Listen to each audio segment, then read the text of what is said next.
Hey, welcome back. So today we're at Lower Kananaskis Lake in Alberta, just a little ways west or southwest of Calgary. So today I'm reviewing another one of my Canadian graphic novels from my Canadian graphic novel collection. Uh, so this one is called Petty Theft by Pascal Girard. Sorry if I'm butchering your name, Pascal, but yeah, not my first book that I've read of Pascal's. I've got a few others in my collection that I hope to review in the future for you. But yeah, wanted to start with Petty Theft. It's a very simple story. So yeah, it came out in 2014, English version. It seems to me that maybe this was released before in French, maybe in a few anthologies or what have you, and it's just collected in English here. Drawn quarterly, as I mentioned, and translated by Helge Dasher, I believe is how I pronounce that. Yeah, so Pascal Girard, he's got a pretty consistent style between all the different books that I've read of his. His art style is pretty dynamic.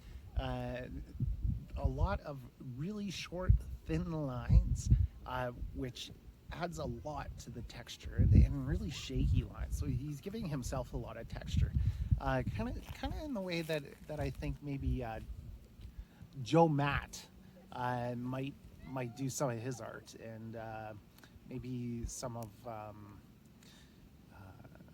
Chester Brown's work as well. Just adding that texture by those really short, thin lines.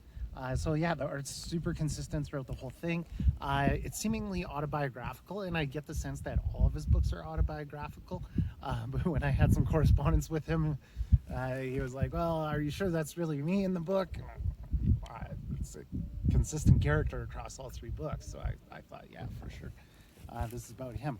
But here in Petty Theft, what we've got is we're following Pascal as he's kind of coming to some crises or coming out of some crises and trying to find his way from that. So things like a big breakup that he just had.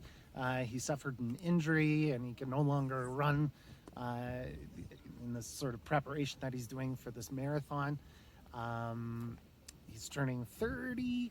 And kind of coming to a crossroads, trying to decide what he's going to do with his life beyond just writing books and drawing books. Yeah, so we're following him through this sort of him finding himself, and through the process, he discovers this woman who's constantly stealing from these bookstores, and he's noticed her steal from these bookstores. In fact, he even witnessed on one occasion her steal one of his books from a bookstore. So he, it kind of starts out as this seemingly a little bit of a mystery. Like we're following him on this path to try to discover what's up with this woman and why is she stealing all these books. But what ends up happening in the process is we see this romantic relationship kind of develop. Not a whole lot overtly happens romantically, but there's definitely that tone, and he's obsessing over this woman. Obsessing about the books that she's stolen, but then also too obsessing about his relationship with her. And he gives the impression that he wants to have somewhat of a romantic relationship with her. I don't want to say what happens in the end. They definitely meet up together, and they definitely get together and go on a few dates with one another, and which are all amusing. Like his comedic pacing is very pleasant. Throughout, giving you lots of little tidbits. The sense I got is that maybe these were small snippets that were in previous anthologies, and they all kind of ended off with this sort of quippy, very kind of, oh wow, that's very amusing that you experienced that, Pascal.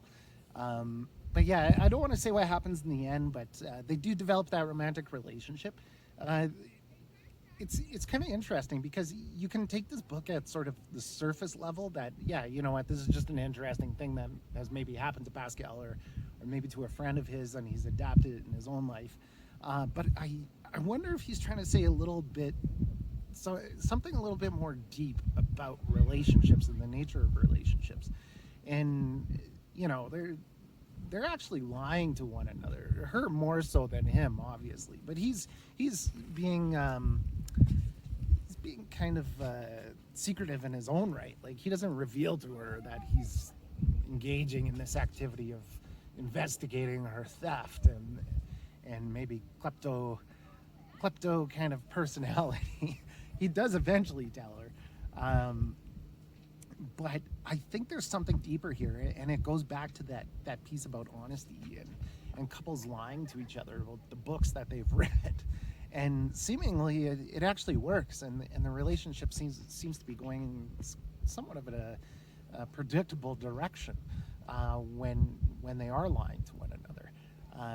But then, yeah, at some point, they're admitting what they've done, and Pascal talks about that in his book. But again, I don't want to ruin the ending. It is a really solid book.